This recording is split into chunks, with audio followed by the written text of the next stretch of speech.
বন্ধুরা, পৃথিবীর 3 ভাগ জল দিয়ে বেষ্টিত এই সমুদ্রের এখন পর্যন্ত মাত্র 20%ও আবিষ্কার করা যায়নি। কত বিচিত্র এই সমুদ্র এবং এর তলদেশ, যেখানে অনেক বড় বড় জিনিস ডুবে গিয়েছে যা কখনোই উদ্ধার করা যায়নি। প্লেন থেকে শুরু করে বিশাল দৈত্যের মতো জাহাজগুলো এবং ধন সম্পদে পূর্ণ এই সমুদ্র তলদেশ যা কখনোই আবিষ্কার করা সম্ভব নয়। সেখানে অক্সিজেন ছাড়া কিভাবে একজন মানুষ 3 দিন সমুদ্রের প্রায় 100 ফুট গভীরে বেঁচেছিল? আমরা জানি সমুদ্রের তলদেশে কার্বন ডাই অক্সাইডের পরিমাণ সমতল ভূমির চেয়ে বেশি হয়ে থাকে। কার্বন কণার 50,000 পার্টস পার মিলিয়নের বিষক্রিয়া ভয়াবহ লক্ষণ হিসাবে একজন মানুষ চলাচল কথাবার্তায় অস্পষ্টতা দেখা যায়। 70,000 পার্টস পার মিলিয়নে একজন ব্যক্তি জ্ঞান হারায়। 80 ফুটের বেশি গভীরতায় একজন সাঁতারু অচেতন হয়ে পড়তে পারে। এখানে এই ব্যক্তি কিভাবে 100 ফুট নিচে 3 দিন বেঁচে চলাটি শুরু হয় যখন নাইজেরিয়ার উপকূল থেকে প্রায় 32 কিলোমিটার দূর মার্কিন যুক্তরাষ্ট্রের একটি তেল উত্তোলনকারী জাহাজ গভীর সমুদ্রে আটকে গিয়েছিল। তখন 2013 সালের 26শে মে জ্যাকসন 4 নামে ছোট্ট একটি জাহাজ আটলান্টিক মহাসাগরের নাইজেরিয়া উপকূল থেকে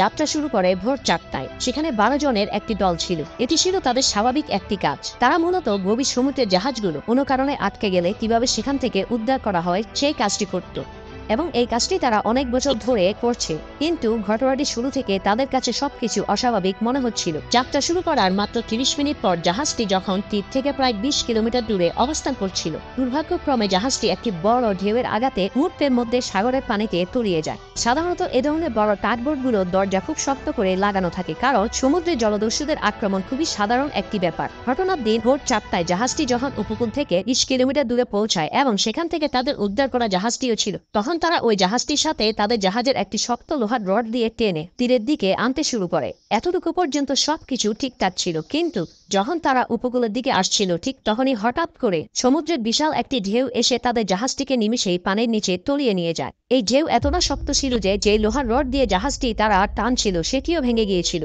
মুহূর্তে সবকিছু এলোমেলো হয়ে যেতে শুরু করলো, কারণ একদিকে জাহাজটি এমন একটি অবস্থায় সমুদ্রের নিচে পতিত হচ্ছে যেখানে জাহাজের সকল মেম্বার একটি শক্ত দরজা লাগানো রুমের ভেতর অবস্থান করছিল, কারণ সেখানে জলদস্যুদের ভয় ছিল। এমন অবস্থায় দরজা খুলে বের হওয়ার সুযোগ পায়নি, কিন্তু তারা সেখানে অবস্থানগত 12 জনের মধ্যে একজন ছিলেন হ্যারিসন, যিনি ওই জাহাজের বাবুর্চি ছিলেন। জাহাজটি ডুববার ঠিক আগ মুহূর্তে তিনি সেখান থেকে বের হয়ে টয়লেটে যাবে। যখন জাহাজটি ডুবছিল তখন তিনি টয়লেটের ফ্লাশ দিয়ে পানি উঠতে দেখে কিছুটা বুঝতে পেরেছিলেন। তারপর তিনি যখন টয়লেট থেকে বের হওয়ার চেষ্টা করলেন, বিশাল একটি পানিস্রোত তাকে কেবিনে অবস্থিত সর্বশেষ টয়লেটের কাছে নিয়ে যায়। যেহেতু খুব দ্রুত জাহাজে পানি ঢুকছিল, সেখান থেকে তিনি বাঁচার জন্য পাশেই পানি শূন্য একটি জায়গা দেখতে পান, যাকে এয়ার পকেট বলে। সেখানে অবস্থান করার সিদ্ধান্ত নেন। পানির তলদেশে প্রায় 100 ফুট গভীরে ডুবেছিল জাহাজটি। জাহাজের ভেতর একটি পানি শূন্য ফাঁকা জায়গার মধ্যে আটকে থাকা ওকান বেঁচে থাকার অবলম্বন হিসেবে পেয়েছিলেন একটি বোতল কোকা-কোলা। 2টি ফ্ল্যাশ লাইট পেলেও মোটামুটি একদিনেরও কম সময়ের মধ্যে এগুলোর ব্যাটারি ক্ষয় হয়ে যায়।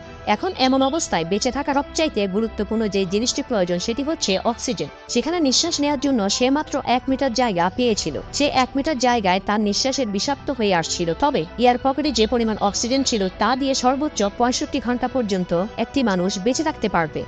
ছোট্ট একটি জায়গায় তিনি নড়াচড়া করতে পারছিলেন না। ঠিক এমন সময় পানিতে ভাসতে থাকা একটি চেয়ার দেখতে পায়। সে চেয়ারটির উপরে কোনোরকম তিনি বসে নিজেকে পানি থেকে রক্ষা করতে পারেন, কিন্তু নিঃশ্বাস নিতে তার অনেক কষ্ট হচ্ছিল, এবং তিনি যেখানে অবস্থান করছিলেন সেটি ছিল জাহাজের ইঞ্জিনিয়ারের রুম। সেখানে অক্সিজেনের পরিমাণ আস্তে আস্তে কমে আসছিল। তিনি সেটি বুঝতে পেরেছিলেন, কিন্তু কি করবেন? তখন তিনি ভেবেছিলেন জাহাজে থাকা তার বাকি সঙ্গীদের কেউ হয়তো বাঁচতে পারেনি, এবং জাহাজটি যখন ডুবছিল তখন সেখানে থাকা তার অন্যান্য সহকর্মীদের আওয়াজ তিনি শুনতে পেরেছিলেন। সবকিছু নিমিষেই অন্ধকার হয়ে গিয়েছিল, এবং ওকানো ভেবেছিলেন এটি হয়তো তার জীবনের শেষ। তখন পানিশূন্য একটি জায়গায় অবস্থান করে অন্ধকারের মধ্যেই তিনি বিভিন্ন ধরনের প্রাণীর আওয়াজ শুনতে পাচ্ছিলেন, এবং স্পষ্টভাবে বুঝতে পেরেছিলেন এগুলো হাঙরের অস্তিত্ব। আবার এইদিকে লবণাক্ত পানিতে দীর্ঘক্ষণ থাকার কারণে তার চামড়া বিবর্ণ হতে শুরু করে। সেই সময় ওকেনের গায়ে ছিল একটি হাফ প্যান্ট, যার কারণে তার প্রচুর ঠান্ডা লাগছিল। আর তিনি যেই রুমে অবস্থান করছিলেন সেগুলো দৈর্ঘ্য প্রস্থ মিলে প্রায় 4 ফুট। আর এই পরিমাণ ফাঁকা জায়গায় বাতাসের যে পরিমাণ অক্সিজেন থাকে তা দিয়ে একজন ব্যক্তির পক্ষে একদিনই টিকে থাকা সম্ভব। আর একটি লাইফ জ্যাকেট তিনি সেখানে পেয়েছিলেন, যার সঙ্গে ছিল ছোট্ট 2টি ফ্ল্যাশ লাইট। এই দুটি জিনিস কিছু মাত্রায় হলেও ওকানোর জীবন বাঁচানোর উপকরণ হিসেবে কাজে লেগেছিল।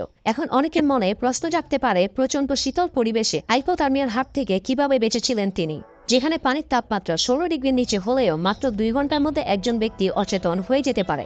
এই ক্ষেত্রে ভাগ্যই একমাত্র সহায় হয়েছিল ওকানো, কারণ তার কাছে ছিল একটি ম্যাট্রেস।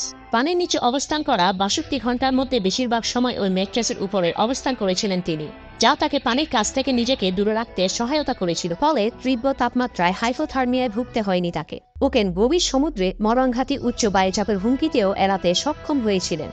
অতিরিক্ত বায়ুচাপের ফলে মানুষের রক্তে নাইট্রোজেন দ্বারা স্যাচুরেটেড হয়ে যায়। এই কঠিন সময়ে ওকেনের নাইট্রোজেনের লেভেল ভূপৃষ্ঠে আমাদের নাইট্রোজেন লেভেলের চেয়ে অনেক বেশি ছিল।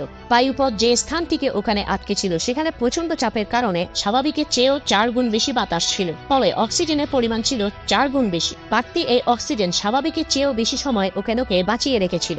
এই ক্ষেত্রে আরেকটি বিপর্যয় ছিল কার্বন ডাই অক্সাইড, কারণ নিঃশ্বাস ছাড়ার সময় যে কার্বন ডাই অক্সাইড গ্যাস নির্গত হয় তা মানব শরীরের জন্য বিষাক্ত, ফলে কিছুক্ষণের মধ্যে ফাঁকা জায়গাটি বিষাক্ত কার্বন ডাই অক্সাইড গ্যাসে পরিপূর্ণ হয়ে যাওয়ার কথা ছিল।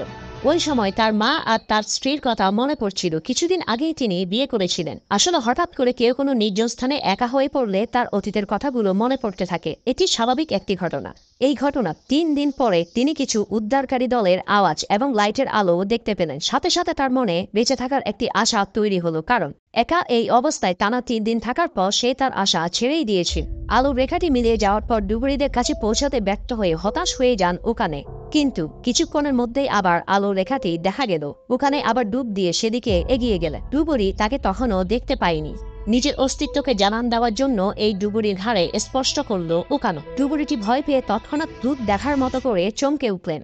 সে এতদিন পর হলো মানুষের অস্তিত্ব টের পেয়েছিল, কিন্তু তার সামনে তখনও আরেকটি সমস্যা এসে দাঁড়ালো। এতদিন এই সমুদ্রের পানির ভেতর থাকার কারণে তার শরীরে আর্দ্রতা কমে গিয়েছিল এবং অক্সিজেনও কম ছিল। তাই হঠাৎ করে তাকে যদি সেখান থেকে বের করে নিয়ে আসা হয় তাহলে সে স্ট্রোক করে মারা যেতে পারে। তাই ডুবুরি সহ পানিশূন্য জায়গাটিতে আবার ফিরে গেলেন ওখানে। তার কাছে সবকিছু তখন অবাস্তব মনে হচ্ছিল। ডুবুরিটি যখন তাকে একটি পানির বোতল দিলেন তখন তিনি তার দিকে বিস্ময়ের সঙ্গে তাকিয়েছিলেন আর বোঝার চেষ্টা করছিলেন সে কোনো মানুষ নাকি অন্য কোনো কিছু, কারণ তিনি তখন ভয় পেয়ে গিয়েছিলেন। উদ্ধারকারী দল ওকে নাকি পানির বোতল দেওয়ার পর একটি অক্সিজেন মাস্ক দেন এবং এভাবে কয়েক ঘন্টা তিনি সেখানে অবস্থান করলেন। যখন সবকিছু স্বাভাবিক হলো তখন তাকে সেখান থেকে উদ্ধার করা হলো। সেখান থেকে জীবিত ফিরে আসার পর ওকেনের মনে শুধু একটাই কথা চলছিল, সেটি হচ্ছে আর কখনো সমুদ্র নয়। সে বাকি জীবনে বাবুর্চির কাজ করে কাটিয়ে দেবে, কিন্তু কখনোই আর সমুদ্রে আসবে না। অবশেষে 26শে মে দক্ষিণ আফ্রিকার ডুবুরিরা যখন ওকেনেকে জীবিত উদ্ধার করেন তখন তারা সত্যি অবাক হয়ে যান, কারণ এই জাহাজে 3 দিন পরে কেউ জীবিত থাকবে সেটি তারা কেউ বিশ্বাস করতে পারছিলেন না। এই ঘটনার পর প্রায় বছর পেরিয়ে গেলেও এখনো ওকেনে দুঃস্বপ্ন দেখে প্রতিনিয়ত, এবং দুঃস্বপ্ন দেখে এসে এতটাই আঘাত পায় যে তৎক্ষণাৎ জেগে ওঠে এবং বলে বিছানাটি কেমন ডুবে যাচ্ছে, আমরা কি এখনো সমুদ্রে?